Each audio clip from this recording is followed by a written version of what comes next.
जय हिंद। आज जो एक भारत सरकार ने एक बहुत ही हमारे देश के युवाओं के लिए एक इम्पोर्टेंट स्कीम लॉन्च की है, अग्निपथ नाम से। तो उसके बारे में मैं अपने युवाओं को, स्टूडेंट्स को जानकारी दूंगा। ये जो स्कीम है, भारतीय जो हमारी सैन्य सेवाएं हैं तीनों, आर्मी, नेवी, एयरफोर्स, इसमें ये नए पैटर्न की एक भर्ती योजना आई है जिसका नाम दिया है अग्निपथ। और जो इस योजना के अंतर्गत हमारे नौसैनिक, सैनिक या वायु सैनिक भर्ती होंगे, उनको कहा जाएगा अग्निवीर। तो इसमें यूनिक बात यह है कि ये जो अग्निवीर होंगे, इनकी जो भर्ती होगी वो 4 साल के लिए होगी। और जो minimum age criteria, minimum maximum रखा गया है 17.5 साल से और 21 साल तक के युवा, जिनकी एजुकेशनल क्वालिफिकेशन होगी 10th और 12th, वो लोग इसमें भर्ती हो सकेंगे। और 4 साल की सेवा कंप्लीट करने के बाद जो बैच अग्निवीर के रूप में भर्ती होगा, उसमें से 25% लोगों को फिर फर्दर एंगेजमेंट के लिए, फर्दर जो उनका बॉन्ड होगा 15 साल का, उसके लिए वो सेलेक्ट किया जाएगा। तो इस योजना में जो आपका एक एंट्री लेवल पर जो आपका वेतन होगा वो 30,000 बताया गया है, जो कि हर साल जिसमें इंक्रीज होगा, बढ़ेगा वेतन। और इस वेतन से आपके कुछ कटौती होगी। पहले साल में 9,000 और उतनी ही लगभग गवर्नमेंट का उसमें कंट्रीब्यूशन होगा। तो ये 4 साल जब आप अपनी सेवा पूरी कर लेंगे, तो ये लगभग आपको 12 लाख, और उस पर जो भी ब्याज ये आपको 4 साल की सेवा पूरी करने के बाद आपको मिलेगा।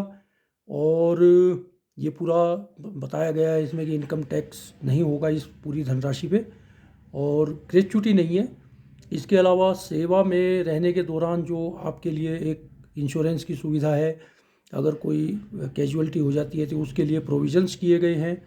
और अब से 3 महीने के बाद, यानी कि 90 डेज आज जैसे अनाउंसमेंट हुआ है, उसके बाद से ये भर्ती प्रक्रिया शुरू हो जाएगी अग्निवीर की। तो इसमें काफ़ी हमारे युवा सोच भी रहे होंगे कि ये क्या ज़रूरत थी इस तरीके की भर्ती की। तो जैसे मैं बताना चाहूँगा, मैं खुद भी एक भारतीय नौसेना में रह चुका हूँ, और मैंने भी अपनी क्लास 12th के बाद 1990 में क्लास 12th की थी। उस समय मेरी एज भी 17 साल थी, और हमने एक नौसैनिक के रूप में भारतीय नौसेना ज्वाइन की थी। और 15 साल का हमारा मिनिमम टेन्योर बॉन्ड होता था उस समय, जो हमने किया। और 2005 में मेरी 15 साल कंप्लीट हुए थे। उस समय मेरी आयु थी 32 साल। तो हमारे यहाँ पे इसको रिटायरमेंट नहीं बोला जाता, क्योंकि रिटायरमेंट तो अपनी एज पे 57 ईयर्स हमारे यहाँ पे है। तो मेरे वो अभी भी मेरे बहुत से साथी नौसेना की सेवा में हैं। तो हमारे लिए ये यूनिक एक वो था कि वर्ड था रिलीज्ड, यानी कि सेवा मुक्त किए गए थे हम लोग 15 साल की हमारी बॉन्ड के बाद। तो इसी तरीके से ये जो अग्निवीर होंगे, 4 साल के बाद इनको सेवा मुक्त किया जाएगा, ताकि ये सिविल लाइफ में जाके अपना करियर फ्यूचर बना सकें। और बाहर आने के बाद भी बहुत सारे करियर अपॉर्चुनिटीज़ अवेलेबल रहेंगी। ये भी अभी देखना बाकी होगा कि क्या इन लोगों को एक्स सर्विसमैन का बेनिफिट दिया जाएगा, वो एक अलग मुद्दा है। लेकिन फिर भी जो 4 साल का अनुभव डिफेंस फोर्सेस आपको दे देगी, वो मुझे लगता है कि ज़िंदगी में आपको किसी भी प्रोफेशन में आगे बढ़ने के लिए बहुत लाभदायक होगा। आप जो बहुत सारी स्किल सीखेंगे, आप अनुशासन सीखेंगे, आप समय का महत्व सीखेंगे, आप वेपन ट्रेनिंग, आप बहुत, ये भी एक बहुत ज़रूरी स्किल है हमारे आने वाले समय के लिए। और मुझे लगता है कि ये जो अग्निवीर 4 साल की सेवा करने के बाद वापस आएंगे, तो राज्य सरकार इनके लिए विशेष कोई ना कोई प्रोविज़न करना चाहिए। जैसे कि पुलिस में अगर इनको लिया जाएगा, तो स्टेट गवर्नमेंट में तो भर्ती की एज भी ज़्यादा होती है, तो इनके लिए एक विशेष तौर से कोई रिजर्वेशन स्टेट गवर्नमेंट्स अपनी police forces, armed police forces वगैरह में रख सकती है।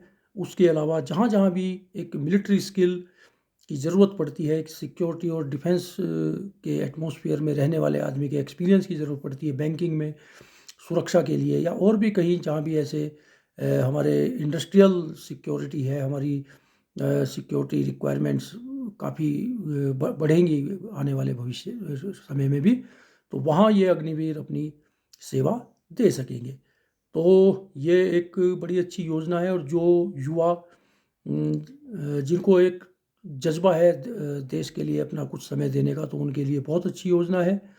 और मुझे लगता है कि ये ऐसे युवाओं के लिए जिन्होंने काफ़ी सारे, मेरी भी बातचीत होती है युवाओं से, तो वो एनसीसी नहीं है उनके स्कूल में, तो ऐसे युवाओं के लिए एक बिल्कुल मिलिट्री की एक वर्दी पहनने के लिए मौका मिलेगा 4 साल के लिए। और उसके बाद depend upon their performance and there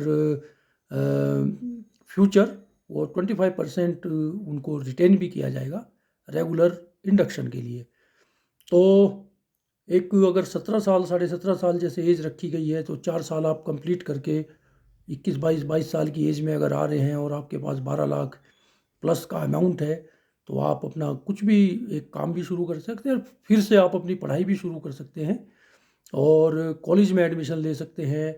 आपके लिए फर्दर करियर अपॉर्चुनिटीज़, जैसे जैसे ये अग्निवीर बाहर आएंगे, तो स्टेट गवर्नमेंट भी इस अनुभव का, इनके अदर ऑर्गेनाइजेशंस भी, सिविल ऑर्गेनाइजेशंस भी, जैसे अभी रिलायंस इंडस्ट्रीज़ में हमने देखा है कि वो एनसीसी सर्टिफिकेट होल्डर्स को अपने यहाँ सिक्योरिटी ऑफिसर के रूप में लेते हैं। तो ऐसे बहुत सारे हमारे प्राइवेट सेक्टर ऑर्गेनाइजेशंस भी इस अग्निवीर जो लोग होंगे जो 4 साल की सेवा करने के बाद आया करेंगे बाहर, उनको लेना चाहेंगे।